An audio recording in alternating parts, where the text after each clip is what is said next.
ETF index mutual funds నేర్చుకుని stock మార్కెట్లో రాణించాలనుకుంటున్నారా? వెంటనే ఈ నెంబర్కి కాల్ చేయండి. నమస్తే సార్. నమస్తే.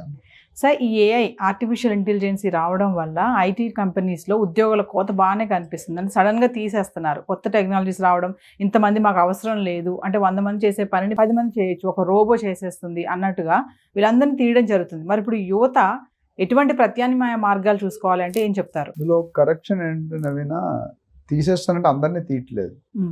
ఒక అపోహ పోతే ఆర్టిఫిషియల్ ఇంటెలిజెన్స్ వస్తే జాబులు పోతాయని కొంతవరకు కరెక్టే.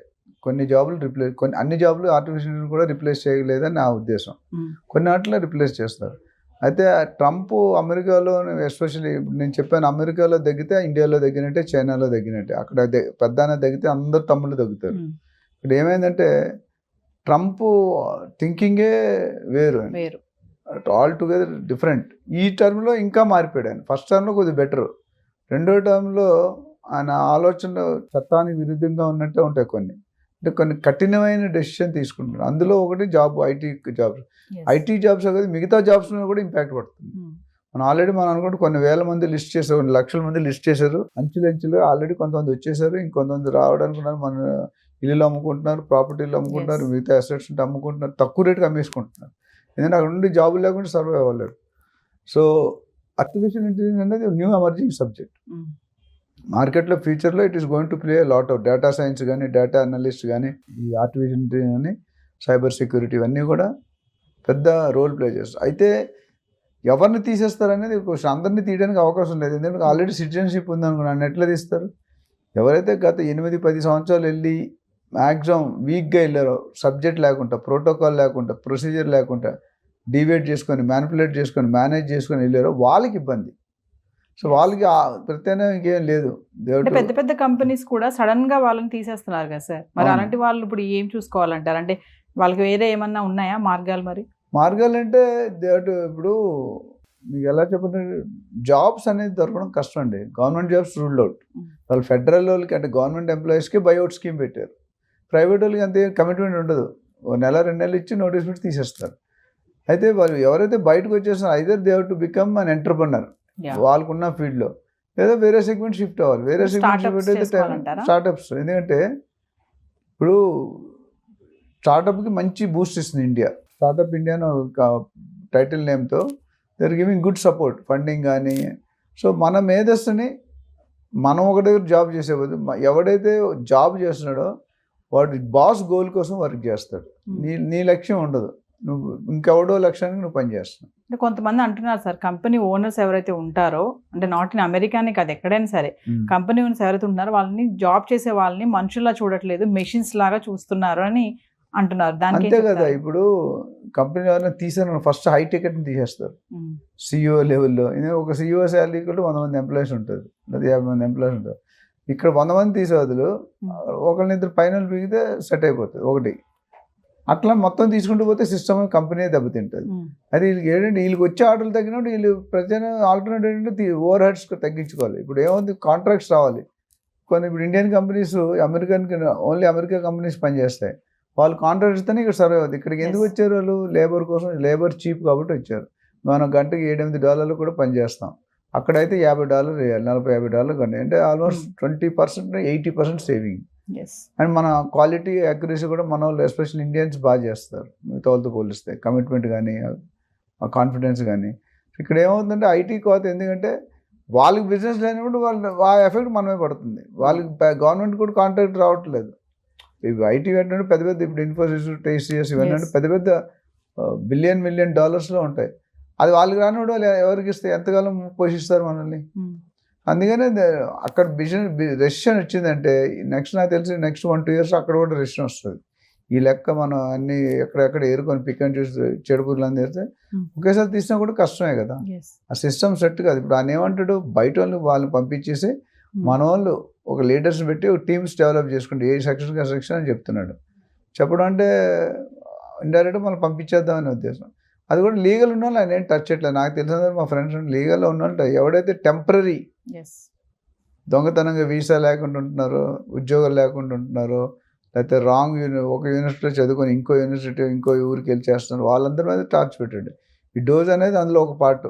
ఎందుకంటే అబ్జర్వర్స్ ఎనాలిసిస్ కొన్ని టీములు పెట్టాడు, పలానా ఐటీ శాఖ నువ్వు చూసుకో, ఈ శాఖ నువ్వు చూసుకో, మినిస్టర్ అట్లా ఇచ్చి they are finding out all the prove చూపించి పంపించేస్తున్నారు. అంటే ఈ లే ఆఫ్స్ అనేవి మనం ఎప్పటి చూస్తున్నాం కదా సార్, అంటే కొత్తగా ఇప్పుడు ఈ ఏఐ వల్లే జాబులు పోతున్నాయా అంటే ఏం చెప్తారు?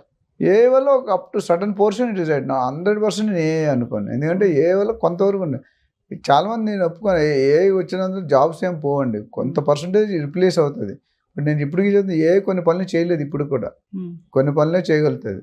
అందులో వీక్ సర్టిఫికేట్ లేని వాళ్ళు, ఇల్లీగల్ వాళ్ళని వెళ్ళిపోతున్నారు. రెగ్యులర్ టాలెంట్ వాళ్ళకి కూడా కావాలి కదా. ఇప్పుడు మనం తీసాడు ఒక టాలెంట్ వాడిని, వాడు $50 వాళ్ళు గంటకి, మనకి $8 ఇస్తే ఆయనకి $50 ఎందుకు తీస్తాడు?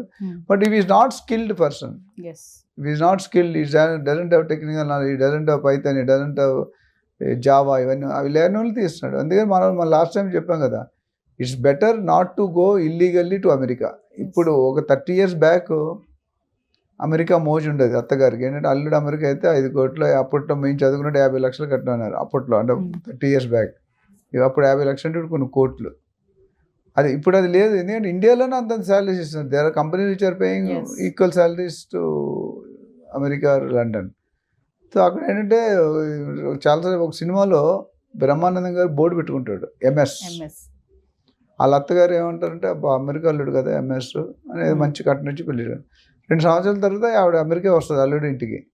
వస్తే బెంచ్ కార్లు దిగుతాడు, మంచి బెంచ్, పెద్ద బెంచ్ దిగి హాస్పిటల్కి వెళ్తాడు. అత్తగారు అక్కడ రిసెప్షన్ ఉన్నాడు, లోనికి వెళ్ళి డ్రెస్ మార్చేస్తాడు, డ్రెస్ స్వీపర్ బకెట్ పట్టుకొని వస్తాడు. వచ్చి అత్తగారు ముందు అదేంటి అల్లుడు నువ్వు ఎంఎస్, బ్రహ్మానందం మెయిన్ స్వీపర్ అన్నాడు. ఎంఎస్ అంటే వేరే మీనింగ్. అంత క్రేజీ ఉండేది. ఇప్పుడు ఆ క్రేజీనెస్, ఎందుకంటే అమెరికా వెళ్ళిన ఎవరు హ్యాపీగా లేరు. మా ఫ్రెండ్స్లో కొంతమంది చెప్తారు ఎప్పుడు తీసేస్తాడో తెలియదు రా, దిన్న గండం రా, ఇక్కడ ఇవాళ ఉంటే ఇవాళ రేపు ఉంటుందా లేదు, పింక్ స్లిప్ అంటారు వాళ్ళు. సెక్యూరిటీ మాట్లాడే అవకాశం కూడా లేదు మేనేజర్తో. పింక్ స్లిప్ అంటే నీ సెటిల్మెంట్ ఇచ్చేస్తాను, నీ 2 నెలలు శాలరీ అంటే నువ్వు వెళ్ళిపో, మేనేజర్కి లేడు, తీసుకొని యూర్ అవుట్. సార్ ఐటీ రంగంలో ఇలాంటి ఉద్యోగాలు అంటే కోత ఉంది కదా, అంటే ఇది ఎప్పటి వరకు ఉంటుంది, అంటే ముందు కూడా ఇంకా ఎలా ఉంటుంది, మరి యువత ఎలాంటి నిర్ణయాలు తీసుకోవాలి? యువత అనేది ఫస్ట్ స్కిల్స్ నేర్చుకోవాలండి, థియరీ కాదు. ఇంజనీరింగ్ చేసిన తర్వాత జాబ్ వస్తుంది, ఎంటెక్ చేసిన, పిహెచ్డి చేసిన కూడా రోడ్డు మీద పడుతున్నారు. So until unless you have the background, you have the originality. GRE test రాయాలి, టోఫెల్ టెస్ట్ రాయాలి, అయ్యి రకరకాల టెస్టులు, జీమెట్ టెస్టులు రాసిన తర్వాత ప్రాక్టికల్ ఓరియంటేషన్కి వెళ్ళాలి. వాళ్ళు లైఫ్లో సక్సెస్ అవ్వాలంటే మనం స్కూల్లో చదువుకుంది, కాలేజ్ ఆఫీస్లో వాడమండి. మీరు వాడుతున్నా, మీరు చదువుకుంది ఇక్కడ బాస్ ఏం చెప్తే చేయాలి, మీకు ఇష్టం ఉన్నా కష్టం ఉన్నా, అక్కడ కూడా అదే పరిస్థితి. So but degree is something like eligibility, అంతేగాని దాని మాత్రం జాబ్స్ వస్తాయని కూడా భ్రమ. You should have additional qualification, additional practical exposure. అంటే వస్తున్నటువంటి కొత్త టెక్నాలజీని మనం అప్గ్రేడ్ చేసుకుంటే, టెక్నాలజీ వాడు ఇప్పుడు రియల్ ఎస్టేట్ టెక్నాలజీ వాడిపోతే దే ఆర్ అవుట్. ఏ డిపార్ట్మెంట్ అయినా అప్పుడు కంప్యూటర్ వాడు, నేను ఇంకా మారోడే బిల్స్ చేతి ఇప్పుడు కూడా చేతితో రాస్తారు, వాళ్ళు నమ్మరు కంప్యూటర్ని. కంప్యూటర్ అంటే వాళ్ళు అందరూ అలా చేయలేరు కదా. ప్రపంచం మారుతుంటే మనం కూడా మారాలి, వాళ్ళు కూడా ఎక్స్పెక్ట్ చేస్తారు. ఇప్పుడు ఆఫీస్ చేత గవర్నమెంట్ ఆఫీస్ ఎట్టుంటే మనకు తెలుసు, డస్ట్ పోస్ట్ ఆఫీస్ వెళ్తే వెళ్ళాం, మన ఎలర్జీ వస్తుంది. మనం ఎందుకు ఇస్తున్నారు? They want to show a difference, they want you to grow, they want work. Foreign companies work ambience చాలా వాల్యూ ఇస్తారు. మీరు గచ్చిబౌలి ఫైనాన్స్ ఇండస్ట్రీ ఆఫీసులు చూడండి, ఇంద్ర భవనాల్లో ఉంటాయి. దాన్ని వర్క్ చేసేటప్పుడు మనకి ఆ కంఫర్ట్ జోన్ ఇవ్వాలి. ఇంకా మన కల్చర్ మారుతున్నాం ఇక్కడ. నా ఉద్దేశం ఏంటంటే ఇల్లీగల్గా ఆలోచించడం మానేయాలి, స్కిల్స్ నేర్చుకుని రాయల్గా రాజాలాగా వెళ్ళండి. డోంట్ గో జాబ్స్ కోసమే కాకుండా, జాబ్ కోసం సెర్చ్ చేయడమే కాకుండా కొంచెం ఎంటర్ప్రీనియర్ వైపు మీరు అన్నట్టుగా బిజినెస్ కానీ ఏదైనా స్టార్ట్అప్స్ కూడా చేసుకోవాలి. స్టార్ట్అప్ చేసుకుంటే గవర్నమెంట్ తాలూకు సపోర్ట్స్ బాగున్నాయి, ఫండింగ్ ఉంది, అప్పు ఇస్తున్నారు, కొన్ని స్పెషల్గా రిబేట్స్ ఇస్తున్నారు, డిస్కౌంట్స్ ఇస్తున్నారు. అది వాడుకొని మీరు 10 మందికి జాబ్ ఇవ్వండి.